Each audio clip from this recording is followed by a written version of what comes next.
ట్రైలర్లో అంటే last time teaser చూస్తే కొంచెం ఆ బూతుల కంటెంట్ పెరిగింది అన్నామని చెప్పి ట్రైలర్ ఇప్పుడు మంచిగా రిలీజ్ చేసినట్లున్నారు, చాలా ఫన్నీగా ఉంది, అటు లైన్ దాటకుండా ఆర్గానిక్గా ఉన్నట్లుంది కదా. అందుకేనమ్మా నువ్వు చెప్పావని అలా పెట్టాం, లైన్ దాటకూడదని. రిలీజ్ తర్వాత మీకు అర్థమవుతుంది లైన్ ఏంటని. కానీ ఒకటి మాత్రం షూర్ అమ్మా, ఖచ్చితంగా యూత్ సినిమా, ఖచ్చితంగా ఫ్యామిలీ సినిమా కూడా. యూత్ అండ్ ఫ్యామిలీ తీసుకెళ్లే సినిమా అవుతుందమ్మా, నా గ్యారంటీ చెప్తాను, అంత ధైర్యంగా చెప్తాను. ఎవ్రీ వన్, ప్రతి వాడు, ప్రతి అమ్మాయి వాళ్ళ లైఫ్ యూత్ దాటే వచ్చారు. అందరికీ వాళ్ళ గతం గుర్తొస్తుంది, ప్రజెంట్ గుర్తొస్తుంది, ఫ్యూచర్ కనపడుతుంది.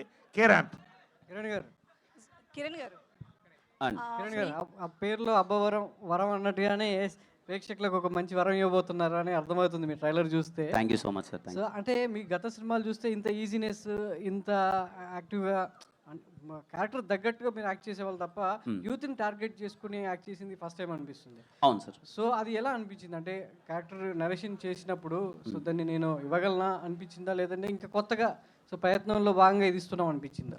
లేదు సార్, ఇది నాకు చాలా ఇష్టమైన థింగ్ సార్. చాలా ఎనర్జెటిక్గా చేయడం, ఇలా చేయడం అన్న చాలా ఇష్టమైన థింగ్. మేబీ కొన్ని క్యారెక్టర్స్ వల్ల, కొంచెం డీసెంట్ క్యారెక్టర్స్ వల్ల దాంట్లో మధ్యలో చేయలేకపోయాను. మళ్ళీ నాని ఎప్పుడైతే ఈ క్యారెక్టరేషన్ తీసుకొచ్చాడో దీంట్లో స్కోప్ ఉంది సార్. నాకు ఇంత ఈజీగా కానీ ఇంత పర్ఫామ్ చేయడానికి స్కోప్ ఉంది. Thanks to Nani sir. Kiran గారు అమ్మా హాయ్ అండి. మీరు పవన్ కళ్యాణ్ గారు ఓజీకి ప్రీ రిలీజ్కి వచ్చినట్లుగా మీరు రెడీ అయ్యి వచ్చినట్లుంది, వాళ్ళే సూటు డ్రెస్ అంతా ఇచ్చారు అని చెప్తున్నారు. నాకు మధ్యాహ్నం వరకు తెలియదండి, చెప్పాను నేను ఎప్పుడు మీరు గమనిస్తే ఏదో చెక్ షర్ట్ వేసుకొని నార్మల్గా వస్తాను. మా హీరో ఇలా ఉండాలని చెప్పి మా ప్రొడ్యూసర్ గారు కాస్ట్యూమ్ పంపారు, వేసుకొచ్చాను. అంటే కావాలని డిజైన్ చేశారా రాజేష్ గారు? కావాలని డిజైన్ చేశారా?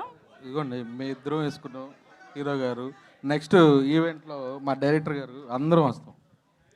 సో కిరణ్ గారు, మీరు కూడా చాలా కష్టపడి ఇండస్ట్రీలో చాలా ఆటుపోట్లు ఎదుర్కొని ఈ స్థాయికి వచ్చారు. ఒక హీరోగా చాలా కష్టపడి వచ్చారు. లాస్ట్ టైం నేను ఒక ప్రెస్ మీట్లో ప్రదీప్ రంగనాథన్ గారిని ఒక క్వశ్చన్ అడగడం జరిగింది. హీరోగా ఆయన చాలా కష్టపడి వచ్చాడని, ఆ కష్టాన్ని చెప్పాలి అనుకున్నాను కానీ ఆయన్ని డీగ్రేడ్ చేయాలి అనుకోలేదు. ఇప్పుడు మీరు కూడా సేమ్ అట్లనే ఎలాంటి బ్యాక్గ్రౌండ్ లేకుండా ఒక ఇండస్ట్రీలో ఒక సక్సెస్ఫుల్ హీరోగా రన్ అవ్వాలి అంటే అది ఆషామాషి కాదు, మీరు చాలా ఫేస్ చేసి వచ్చారు. ఏం చెప్తారు దాని గురించి ఒక హీరోగా? నన్ను అడగండి అమ్మా, పర్లేదు, కానీ పక్క స్టేట్ నుంచి ఒక హీరో వచ్చినప్పుడు అలా కించపరిచే క్వశ్చన్లు అడగడం మంచిది కాదని నా ఫీలింగ్. తప్పుగా కాదు. నన్ను అడిగితే మీరు కానీ నేను కానీ మనం అవుతామ్మా. మీరు నన్ను ఒక మాట అన్నా పడతాను, నాకు ఏదైనా ఒక మాట చెప్పినా పడతాను. పక్క స్టేట్ నుంచి ఒక హీరో మన దగ్గరకు వచ్చినప్పుడు మీ లుక్స్ ఇలా ఉన్నాయి ఏంటి అని చెప్పి అలా కించపరచడం అయితే నాకే చాలా బాధగా అనిపించింది. విన్నారా కిరణ్ గారు? మీరు క్వశ్చన్ చాలా మంది కట్ చేసి పెడుతున్నారు, అది విన్నారా పూర్తిగా? చాలా మంది జర్నలిస్టులు కూడా ఒక పిఆర్ కంటెంట్ని యాడ్ చేయడం కోసము జర్నలిస్టులో ఎంకరేజ్ చేసి ఏదో చేస్తున్నారు. ఓకే, అదంతా వేరే విషయం. అసలు క్వశ్చన్ పూర్తిగా విన్నారా? కట్ చేసిన క్వశ్చన్ విన్నారా? మీరు అన్నదమ్మా ఇప్పుడు లేదు, నేను పూర్తిగా విన్నానమ్మా.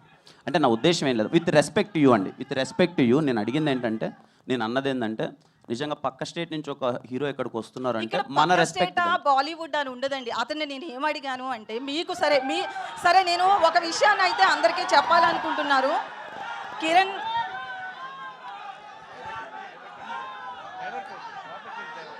ఒక్క నిమిషం, సారీ అండి, మీరు అడగండి ప్లీజ్, మీరు అడగండి. నేను ఒక హీరో కష్టపడిన దాన్ని చెప్పించాలి అనుకున్నాను కానీ ఆయన నేను తక్కువ చేయాలనే ఉద్దేశం నాకు లేదు.